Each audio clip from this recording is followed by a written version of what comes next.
kita masih mengalami defisit neraca perdagangan. Artinya baik nilai maupun pertumbuhan impor kita itu lebih besar dibandingkan ekspor kita, ya. Sehingga itu yang menyebabkan kemudian kita mengalami defisit perdagangan. Nah, dampak lainnya adalah yang kita rasakan, ya, defisit perdagangan ini itu telah membuat banyak sektor, ya, terutama sektor-sektor yang terkait dengan sumber daya alam, ya, atau komoditas itu menjadi terhambat, ya, perkembangannya.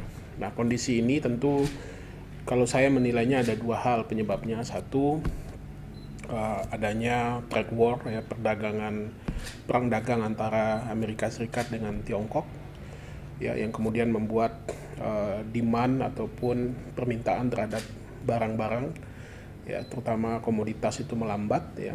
Dan yang kedua adalah fundamental ekonomi nasional yang memang itu tidak sebaik yang diprediksi atau diperkirakan orang, ya, sehingga kita tidak bisa memanfaatkan situasi atau kondisi trade war ini untuk kita mendapatkan gain atau mendapatkan keuntungan gitu.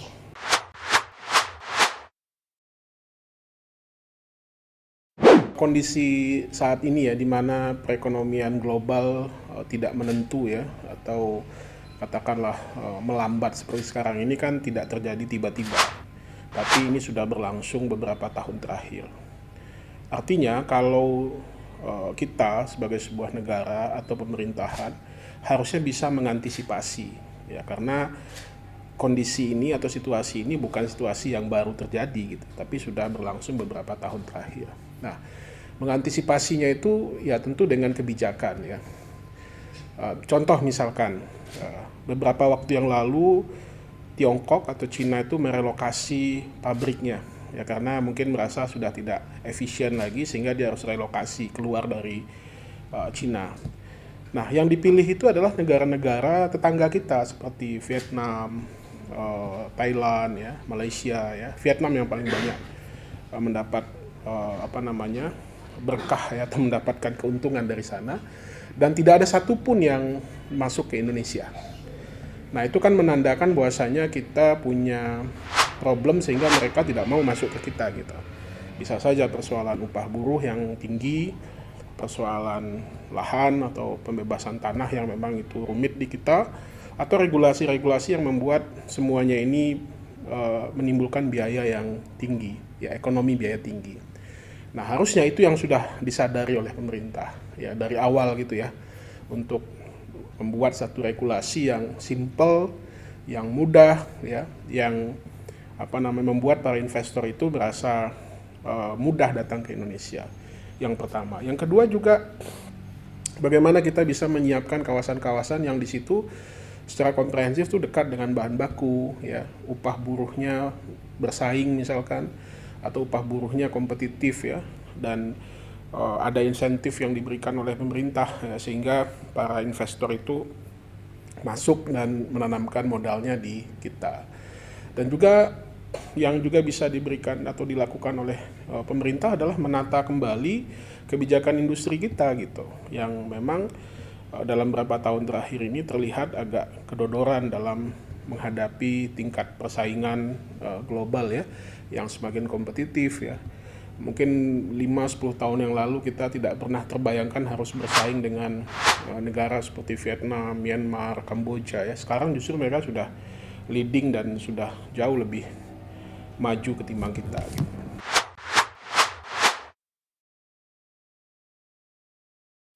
Pertama, terjadi defisit perdagangan, ya. Berarti kan kita uang yang kita miliki, ya, untuk membeli barang-barang impor itu jauh lebih besar ketimbang yang masuk ke kita gitu. Nah, itu kan akan mempengaruhi neraca berjalan, ya, atau current account deficit, ya, neraca transaksi berjalan kita, di mana uang yang keluar jauh lebih besar dibandingkan uang yang masuk. Nah, kalau kondisinya demikian, maka itu akan berdampak terhadap positioning rupiah, ya, di mana rupiah pasti akan terganggu. Karena apa? Karena banyak uang atau modal yang tertarik keluar ketimbang yang masuk ya, sehingga itu rentanitas ya, artinya terjadinya rentanitas terhadap nilai tukar rupiah ya. Jadi rupiah itu akan sangat mudah untuk goyah gitu. Nah itu dari sisi moneternya ya. Sementara dari sisi dampak kehidupan masyarakat ya tentu barang-barang impor akan semakin banyak ya. Kita akan disuguhi atau mengkonsumsi barang-barang impor yang seharusnya itu bisa kita konsumsi atau kita produksi di sini gitu, sehingga kita tidak perlu melakukan banyak impor barang-barang tersebut gitu. Nah, cuman kan problemnya di sisi lain kan ekspor kita juga tidak, artinya ekspor kita itu juga tergantung kepada barang impor. Sebab 90% dari barang impor yang masuk itu digunakan sebagai bahan baku untuk ekspor gitu. Nah, ini yang harus diputus kalau menurut saya rantai ininya, sehingga memang kita punya kemandirian dalam melakukan aktivitas ekonomi. Memang secara langsung memang tidak berdampak kepada masyarakat ya, secara tidak langsung ya. Tetapi nanti dalam beberapa periode tertentu, kita akan merasakan secara makro, kita akan merasakan ya ketimpangan ini atau defisit ini kan akan membuat cadangan devisa kita berkurang ya, nilai tukar kita melemah gitu, dan juga fundamental ekonomi kita menjadi tidak sehat dan tidak kuat. Nah kalau udah begitu kan kita rentan gampang terkena serangan krisis atau serangan ekonomi dari kondisi-kondisi negara-negara yang kita tergantung kepadanya gitu.